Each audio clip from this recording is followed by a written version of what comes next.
कांद्याचे सरासरी बाजारभाव 1,000 रुपयाच्या आत.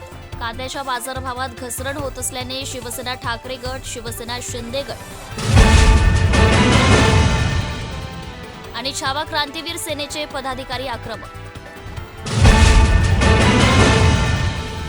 लासलगाव बाजार समितीच्या आवारातील पाण्याच्या टाकीवर चढून शोले स्टाईल आंदोलन. कांद्याला 2,000 भाव मिळाला पाहिजे, कांद्याला अनुदान मिळालं पाहिजे, समांतर बाजारभाव योजना लागू करा या मागणीसाठी शोले स्टाईल आंदोलन. नाशिक जिल्ह्यातील 15 आमदारांनी विधिमंडळातून सभात्याग करावा किंवा कांद्यासंदर्भात विधिमंडळात लक्षवेधीत जोरदार आवाज उठवावा या मागण्यासाठी शोले स्टाईल आंदोलन केले. या आंदोलनाची दखल न घेतल्यास यापेक्षाही तीव्र आंदोलन करण्याचा इशारा. आज लासलगाव कृषी उत्पन्न बाजार समितीमध्ये शोले स्टाईल आंदोलन करून प्रशासनाचं लक्ष वेधण्याचं काम केलं. याचं कारण की भावांतर योजनेच्या अंतर्गत शेतकऱ्याला भाव देण्यात यावा. याचा अर्थ असा होतो की ज्या कांद्याचे भाव 2,000 रुपयाच्या आत म्हणजे 1,500 रुपये जर गेले तर शेतकऱ्याला 500 रुपये परतावा द्यावा.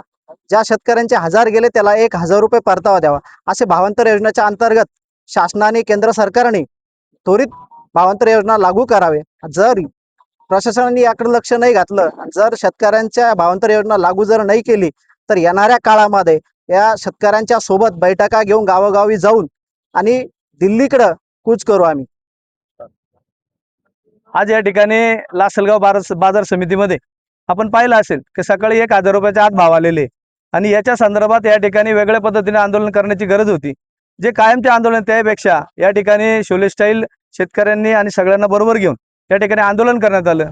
ते आमची एवढीच मागणी होती या ठिकाणी की जे काही 15 आमदार आपल्या विधानसभेमध्ये आहेत नाशिक जिल्ह्यातले, त्या सगळ्याच आमदारांनी फक्त आज वॉकआउट केलं पाहिजे विधानसभेमधून, किंवा आपल्या कांद्याच्या संदर्भात भावांतर योजनेच्या संदर्भात असतील, नाफेडच्या चुकीच्या पद्धतीने खरेदी असेल, या मागण्या घेऊन त्या ठिकाणी लक्षवेधी त्या ठिकाणी मांडल्या पाहिजेत. या ठिकाणी राज्याचे माजी कृषी मंत्री आणि सन्माननीय आमदार कोकाटे साहेबांचा आंदोलन सुरू असताना फोन आला होता. आम्ही त्यांनाही विनंती केली की साहेब, आपल्याला या संदर्भात संपूर्ण माहिती आहे, आपण कृषी मंत्री म्हणून काम केलेलं आहे, की आपण या संदर्भात कांद्याची लक्षवेधी विधानसभेमध्ये करावी अशी मागणी आम्ही त्यांना केली. आणि प्रशासनाच्या विनंतीवरून हे आंदोलन या ठिकाणी थांबवलंय, तात्पुरतं थांबवलंय. परंतु शासन जर लक्ष देणार नसेल तर याच्यापेक्षा मोठं आंदोलन, उग्र आंदोलन या ठिकाणी केले जातील आणि याची सर्वस्वी जबाबदारी प्रशासनाची राहील. आज लासलगाव कृषी उत्पन्न बाजार समितीमध्ये कुठेतरी वेगळ्या प्रकारचं शोले स्टाईल आंदोलन शेतकऱ्यांच्या माध्यमातून करण्यात आलं. आशिया खंडातली सगळ्यात मोठी बाजारपेठ म्हणून या बाजार समितीकडे पाहिलं जातं आणि शेतकऱ्याचा कांदा ट्रॉली टाकेपर्यंत किंवा त्याच्या वाहनात टाकेपर्यंत त्याला बाजारभाव या ठिकाणी माहीत नसतो आणि मार्केटच्या खळ्यामध्ये आल्यानंतर त्याची कुठेतरी फसवणूक या ठिकाणी केली जाते. यामध्ये कुठेही व्यापाऱ्याचा पण दोष नाही आणि शेतकऱ्याचा पण दोष. पण व्यापारी आणि शेतकरी जे काही समीकरण आहे ते समीकरण सरकारच्या माध्यमातून कुठेतरी चुकलेलं आहे. भावांतर योजना या ठिकाणी लागू केली पाहिजे आणि ती भावांतर योजना जर या ठिकाणी लागू जर झाली तर शेतकऱ्यांना योग्य तो न्याय मिळू शकतो.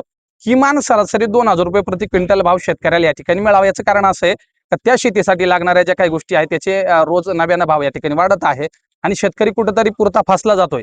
मग त्याची जी फसवणूक आहे ही फक्त सरकार थांबू शकतं आणि हा गरीब शेतकरी, कष्टकरी शेतकरी जर सरकारकडे मायबाप म्हणून जर बघत असेल तर त्या मायबापाचं लेकरांना न्याय देण्याचं काम आहे आणि सरकार कदाचित या माध्यमातून, या आंदोलनाच्या माध्यमातून शेतकऱ्यांना न्याय देईल, ही आम्हाला खात्री आहे.